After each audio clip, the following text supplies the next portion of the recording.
I'll be demonstrating how I perform this burst fade step by step only using two guards. I usually always start off by putting in my ball line as my first step, but as you notice I do this in two parts. I create a starting point and the ending point. This way I can create the most consistent line possible. As soon as I'm done putting in that ball line where I want it to be, I'm going to debulk the rest of that and give it a bald finish.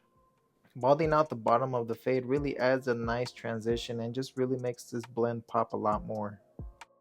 And for the first guard that we're going to be using is the wall 1.5 guard with the lever all the way closed. And I'm going up about 2 fingers with right above of that ball line that we just created. And same thing, I want to try to keep this as consistent as possible. As soon as I go up 2 fingers up, I'm going to open the lever halfway and just go up about a 1/4 inch above what we just cut. We're just going to repeat the same pattern until we get to the lever all the way open, and the higher I go, the more I'm flicking out. So what we're doing here is establishing the highest point of the blend. So keep in mind where we cut with the 1.5 guard open, we won't be going above this. We're taking that guard off and opening the lever all the way. We're going to go up about a finger's width, just half of what we created. And as we get to the top part of this guideline, flick out a little bit, that way it doesn't create such a harsh line for us to blend it out afterwards. And as you see, I keep going over it because I want this line to be as consistent as possible, both in length and shape. The last guard I'll be using is the Gamma 0.5 guard, and I'm going in with the lever all the way closed. We're going to repeat the same pattern of closed, halfway, and open. Once we complete that whole round, I'm going in with the lever halfway now, and you should see this blend already connect. And we're going to get rid of the remaining dark spots with opening that lever all the way and just flicking out. You don't want to create another guideline with this. All you're doing is blending out any dark spots above our guideline. Once I complete that lever routine of close, mid, open, I go back and play with the lever a little bit just to make sure that I'm having a very consistent and gradual blend. Now take a step back and really look at your work. Right now is the best time to detail your fade.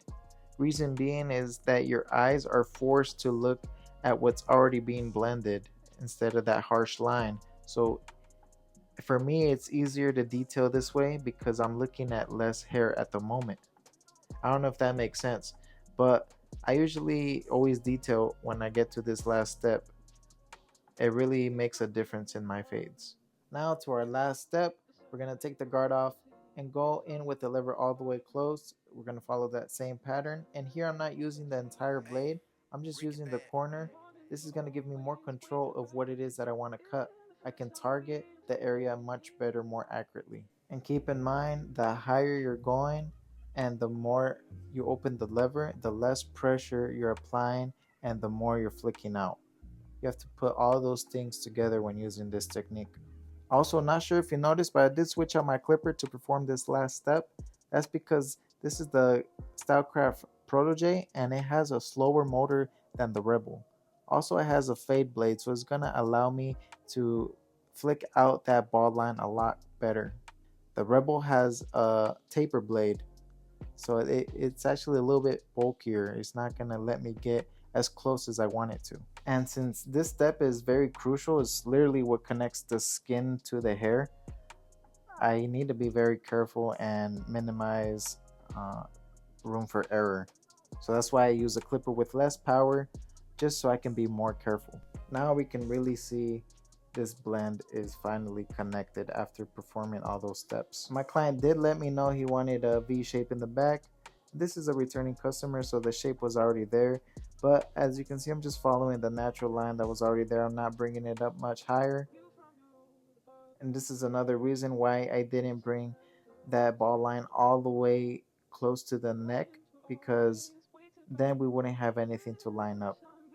And I'm just using some thinning shears over comb to debulk that area since I saw it was a little darker. So this is going to make it a little lighter, and I'm just attacking it little by little as needed until I see that it finally blends together. And we are getting to the end of this video, guys. If you need any Gamma or StyleCraft tools, make sure to use my code CHOOCH, and this is going to give you a nice little discount. You do need to order directly from their website though. And lastly, I just put some product in my client's hair to give it that very textured look. I was using chooch clay, which can be found directly on my website. And I really hope you guys learned something from this video. There will be more videos in the future, so stay tuned and peace out.